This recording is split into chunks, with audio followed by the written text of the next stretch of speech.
So we would like to go to the chapter two of a man who was magic, and his mystics are gonna read us the story again. Chapter two. The title of chapter 2 is The City of the Magicians. Magi, the magical city of the magicians of the world, stood on the crown of a hill overlooking pleasant, rolling country of wooded patches, fair meadows, silvery streams, and busy farms. The view from the walls over the land was boundless to the horizons, where earth and sky meet to blend into a shimmering mist, except far to the west, where towered the dark, forbidding line of the mountains of Strahan. And Magia itself was unlike any place that Adam had ever seen before.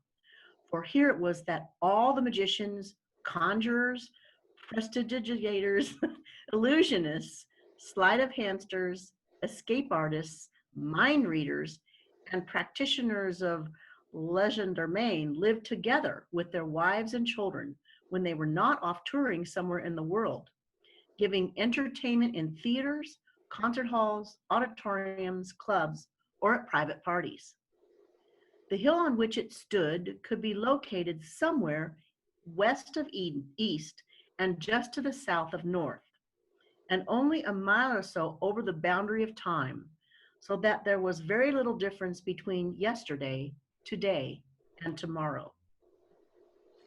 Since stage magicians who specialize in such amazing things as producing lighted cigarettes from their mouths, or silk handkerchiefs in a profusion of colors, or snatching live pigeons seemingly out of the air, had to pretend that they were astonishing and supernatural powers in order to excite and confound people, they kept very much to themselves.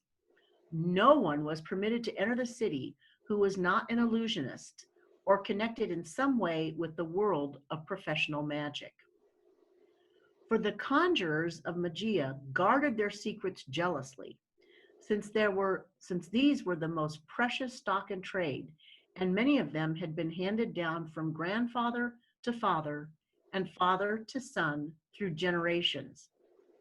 It might do for a person in the audience to think of a way by which a live rabbit could have got into the opera hat, which surely was empty a moment before, or even suspect the means by which the pretty lady in the silk tights and spangled skirt, standing in a cabinet, disappeared in a flash before his very eyes. But it would never do for him to actually know. This was the reason why no outsider ever managed to get into Magia, or for that matter, even knew where it was. Adam, of course, had heard of it because he had been slightly magic ever since he could remember. If the town loomed up behind its walls as mysterious looking and exciting as an old time castle, within it was even more so. The houses themselves remained as they were in the ancient days, when alchemists, necromancers, and sorcerers had lived there, crooked and gabled, leaning toward one another across narrow cobbled streets, all built on the slant of the hill. At the center was an imposing square with a fine town hall topped by a clock tower on one side, and on the other side their proud, brand new theater, the Magia Municipal Auditorium, where the magicians often gave entertainments for one another, showed off their newest tricks, and held their annual trials for admission to the Guild of Master Magicians. For while any genuine conjurer could live in the city, only the greatest were admitted to the exclusive Masters Guild. These were the elite of the town, and only 3 each year were accepted, winnowed down from more than 100 candidates. Naturally, any entertainer who could advertise that he was a member of the guild was more in demand than a lesser performer, and this was why this annual event brought Magia to a state of great excitement and anticipation. The shops in the square dealt only in magical apparatus of one kind or another, costumes, properties, cabinets, and books with directions for producing tricks of every variety. But it was the inhabitants by whom Adam and Mopsy now found themselves surrounded who gave life, color and dash to this fascinating place. The majority of them were handsomely dressed in black tailcoats, white ties, and silk top hats, while from their shoulders hung opera capes lined with red or cream satin. Many of them sported little black pointed beards that gave them a slightly sinister air, as one would expect of a magician. They had spiky mustaches waxed to a point, or both. Some had imposing ebony walking sticks with gold heads. Others carried ivory-tipped wands in their white-gloved hands. But there were also wizards even more excitingly costumed, the types purporting to come from the mysterious East. These marched about in gorgeous fabrics of every hue. The Chinese wore brocaded mandarin gowns with wide sleeves, black pillbox silk caps, and their hair in long pigtails. There were Indian magicians in snow-white suits woven with gold thread, their heads wound about with red, green, blue, or black turbans. Arab necromancers in cream-colored woolen cloaks and flowing headdresses. Turkish adepts in their baggy trousers and red fezzes with black tassels, and Japanese conjurers in gay, embroidered kimonos. The women and children were as gaily and pleasingly clad as the men. The boys were dressed in miniature like their fathers, and the women and girls in the garb of magicians' assistants. Those who worked for the Eastern magicians were robed in bright garb, the Indians in saris, the Chinese in embroidered satin trousers and cheongsams, the Arabians in loose gauze pajamas fastened at the ankles and close-fitting jackets stitched in gold and silver thread. The basic costume of the assistants from the Western world consisted of full-length tights with short, ruffled skirts, and spangled or embroidered bodices. These came in every color and combination of the rainbow and were set off by short capes that swung from their shoulders. This was the scene that greeted Adam and Mopsy as the gates closed noiselessly behind them. Adam stared, and for once, even Mopsy was speechless and could only shake some of the hair out of his eyes so that he might see better. "Surprised you, said the gatekeeper. "Oh, yes, indeed. How do I get to the town hall, please?" Adam asked. The ancient porter gave him instructions, but they were very long and confused, consisting of first turning up the hill, then left at the pump.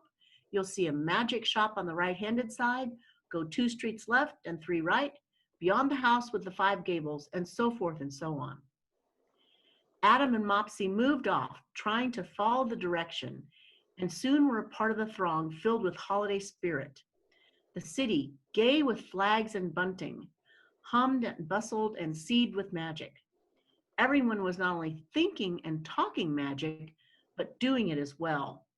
It seemed impossible for 2 prestigitators to encounter one another upon the street without producing some kind of a trick or a bit of sleight of hand. Adam saw a pair meet, doff their silk toppers, and bow to one another with old-world courtesy. One dipped into his hat and pulled out a live white rabbit, which he gave to his friend, who immediately reciprocated by reaching into his own for a fine-looking chicken in exchange. They then stowed the creatures somewhere about their persons, where they seemed to disappear, chatted for a moment, and passed on. "Jolly good," commented Adam. "Oh, I don't know," said Mopsy. "You can do better than that." Another pair paused for a moment. "Care for a smoke?" one asked the other. "Don't mind if I do." "Cigar? Cigarette? Pipe? Anything that's going." Whereupon the first magician made a swift pass with his hand, faster than any eye could follow, and there, between his fingers, was a lighted cigarette, which he proffered to his friend. "Your brand, I believe." "Quite so. How very kind." Little knots at corners were being invited by this or that magician to pick a card. No passerby was able to do something as simple as reaching into his pocket for a handkerchief with which to blow his nose. Instead, he would produce dozens of them in every color. Even the youngest children on the street, instead of carrying dolls or teddy bears or towing toys on wheels behind them, played and practiced interminably with nests of boxes, pieces of rope, flags, coins, paper sacks, or bits of silk, and filled the air with cries of, "Look, watch me, see what I can do," or "Here, have you seen this one?" and "Let me show you." Thus, both bewildered and fascinated by the novelty in the environment and the inhabitants, Adam completely forgot the gatekeeper's instructions, and he and Mopsy shortly found themselves in a maze of narrow side alleys and crooked houses, thoroughly lost. Nor did there seem to be anyone whom they could ask for the part of the town where they now found themselves that appeared to be empty and deserted. When they came to the next corner, Adam simply did not know which way to go. In his mind, he flipped a coin, which came down heads, and so, turning left, he passed by an open window where, sitting upon the floor inside, he saw a little girl with brown hair, but he did not notice that she was dissolved in tears. That's the end of chapter 2. We got a vivid description of the sights and sounds and scenes that Mopsy and Adam had seen once they entered the city. Everybody's out and about, showing tricks to one another, all the magicians from the city, and they were so distracted by all the scenery that they forgot the gatekeeper's instructions and have found themselves lost. Yes, great. Thank you, Mrs. Thank Now you. remember about what happened in the chapter 2.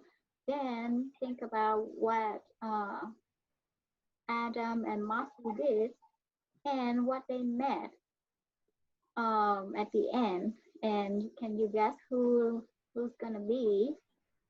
Then use your imagination to draw another picture and just like generally describe the chapter 2. That should be good. Then we see you in the chapter 3. Okay.